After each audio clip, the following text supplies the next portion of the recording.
ये ब्रह्म ज्ञान या आत्मज्ञान को विकसित करने जो चिंताधारा जो भावना से नहीं से भावना से विचार को आम केमी सफल करवा एवं यही प्रकार एक अनुष्ठान ये कि गुरुदेव स्वप्न थिला सारा विश्व में यार प्रचार प्रसार हो एवं प्रति गाँव में प्रति परिवार में मुनि समाज में प्रचार हो एवं मुझे तत्व कथा कहि तत्व कथा प्रत्येक पार्श्वे दुई थर आसुची आपण सहित बसुची आलोचना होची तबे मु कहवा जे गुरुदेव जो ज्ञान देले की प्रकार एक सत्य ज्ञान जो सत्य ज्ञान पाई आमे समस्त ताको धर्म रखा दरकार गुरुदेव जो ज्ञान देइचंती समस्त अंधविश्वास कुसंस्कार विरुद्ध रे संघर्ष करी जे काल्पनिक ईश्वर को दूर करी वास्तव ईश्वर स्थापना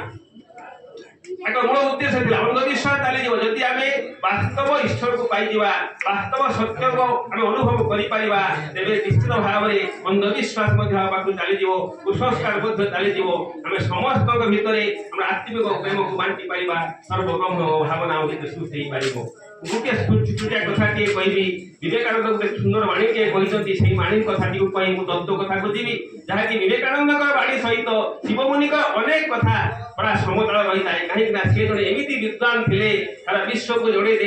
भारत सनातन संस्कृतिर महत्व कौन ये वेदांतर कथा कहे उपनिषदर कथा कहे आम सनातन धर्मर कथा कहे विवेकानंद गोटे छोट वाणी के मुझे से कथा को लेकिन आम आसवा आम सिद्धांत उपरकू सिद्धांत भितर किसी कथा रही समय अल्प भितर मुझे बुझीदेवी आम मैंने समस्ते क्या पूजा करवा क्या जाना और प्रकृत में आम इष्ट देवता किए विवेकानंद कहते गोटे सुंदर कथा किए you can't believe in yourself you can't believe in God you can't believe in God until you believe in yourself और फिर मैं कहूँ भला रे you can not believe in God until you believe in yourself अर्थात यार अर्थ कौन तुम्हें केबे हेले भगवान को विश्वास करि पारिबो नहीं जते पर्यंत निज को विश्वास न करी जते पर्यंत निज को विश्वास न करी सेते पर्यंत भगवान को विश्वास करि पारिबो नहीं काहे कि कथा कहले ना विश्वास विश्वास विश्वास आपनार ऊपर विश्वास ताई तो ईश्वर विश्वास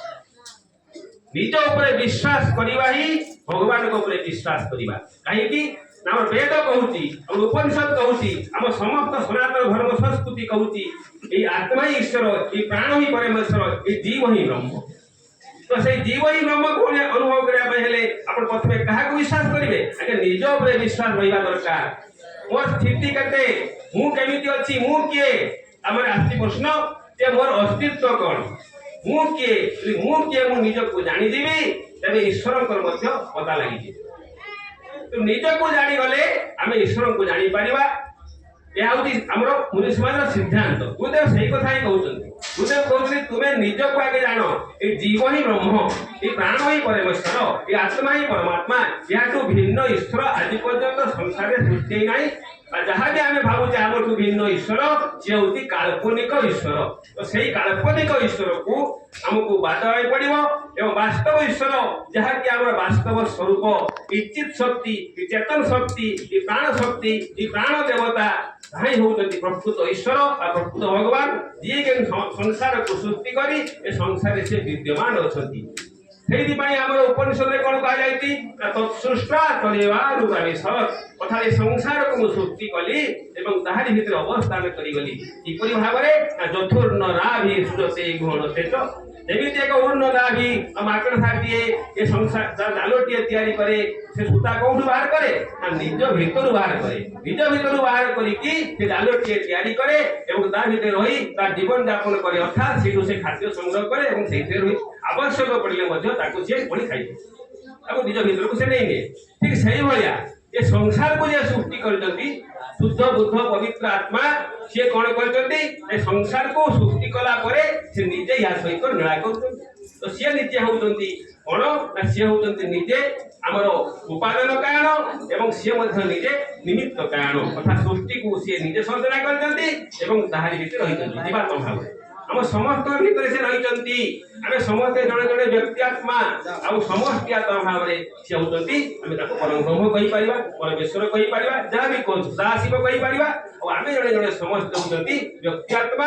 आउ समग्र सृष्टि कल्पना जी कर समष्टि आत्मा।